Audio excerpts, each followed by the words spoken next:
Akavalina trandray tompoklasy tompavina itsidina tokotranonao amin'izao alahady alina voalohan'ny volana oktobra taona 17 sy 20 izao asaina mpanajana renao anaraka ny fandarana mahery ary atolotratsika ny arahaba omba pirarintso amin'izao alina izao taranja basketball nentsika manomboka ny fotoana amin'ny tiariva ity ny fedina ny tompondaka ny ranomasimbe indianina izany na ny CCCOI izay nitaterana nandritra ny herinandro mahery teto amin'ny renivohitry Madagasikara izany tonga teo amin'ny famarana ara dia ny ekipan'ny gendarmerie sy ny asukitiny Tomasina no niatrika ny lalao famaranana voaositra ho tompondaka ary ny ekipan'ny asukitiny Tomasina rehefa nandresy ny gendarmerie tamin'ny tery de tery 3-20 no 2-20.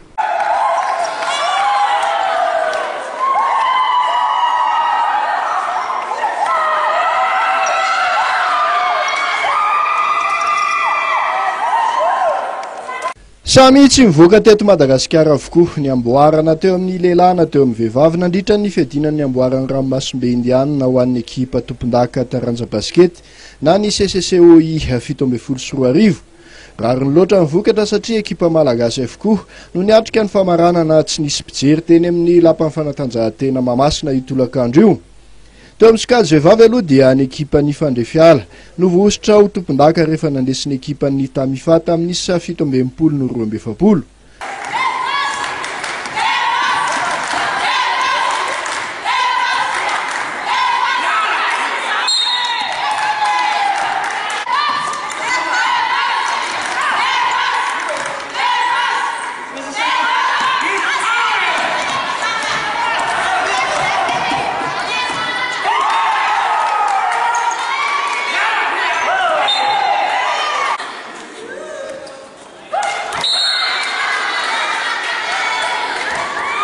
Ny alohan'ny fialatsasatra nefa dia nitarika tamin'ny 2-20 ny vehivavy namoron'ny mani.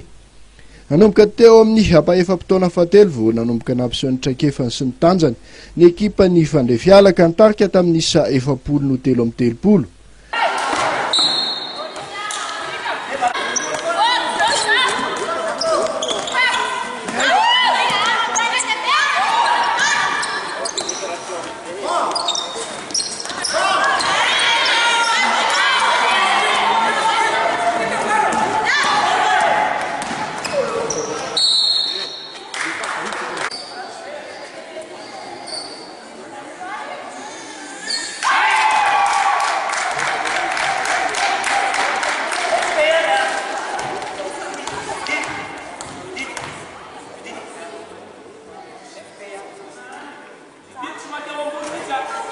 Tetsakilan'izay dia ahitany taky ny avizanana ho an'ny Tamifa taorinina ny lian'ny ekipan'ny Mbituol izay tompony anaram-boninahitra farany teo amin'ny manasadalana natao omaly.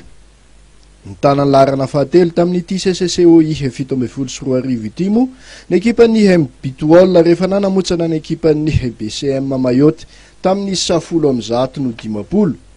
Teo amin'ny sokajy lehilahy indray dia tsy vototra teo ampelantanan'ny Asukit ny anaram-boninahitra tamin'ny 7-20 no 2-20 nandresen'izy ireo ny ekipan'ny GNBC na ny ekipan'ny gendarmerie pirenena teo amin'ny famaranana.